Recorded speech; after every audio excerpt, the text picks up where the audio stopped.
I've got the map oriented here. So this is Chambersburg Pike, which is right there, running the same direction. That's where the first shots were fired. That's where we started out, and we came back. It was a little bit of a ride back to Hares Ridge, and then it was a shorter ride back here to McPherson's Ridge. This is McPherson's Ridge. Hares Ridge is back over there where you see that kind of red roof peeking through the trees. That's where that is. Now, this is about the position where the Union runs back and they actually find somebody who can actually hold the door for a minute against the Confederates. That was John Buford. That's him over there on the horse.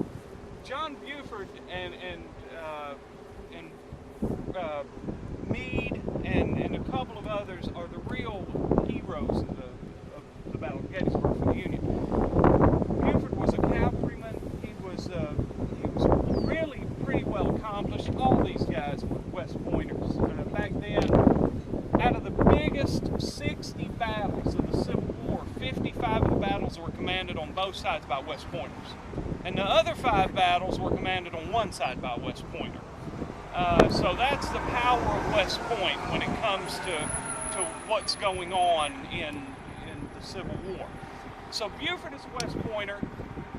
He's got his men up here, and you can see here on the map, there he is.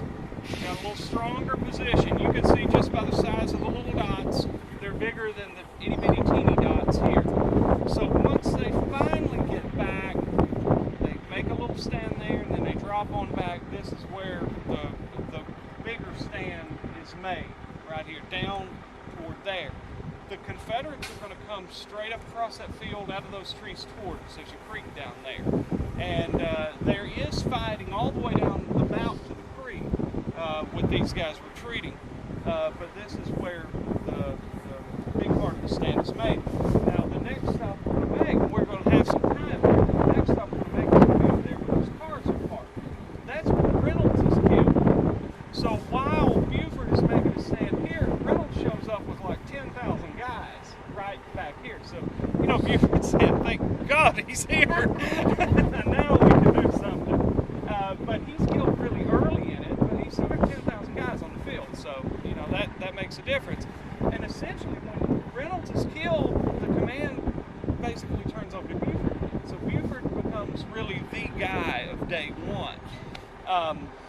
And it's still kind of like a little running battle. It's not, you know, nothing huge yet, but it's kind of building momentum left and right.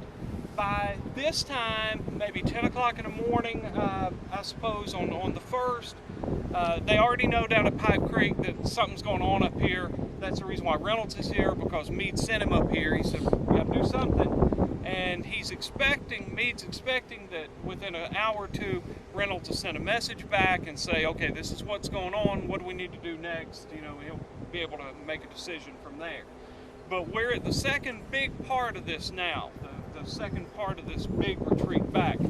Now, what we're going to do after we leave here is we're going to spend some time over where Reynolds is killed, because that's a big part of it. And from there, you'll be able to see the Lutheran Seminary, where Lee spends most of day 2. And I'll show you a map that will probably blow your mind.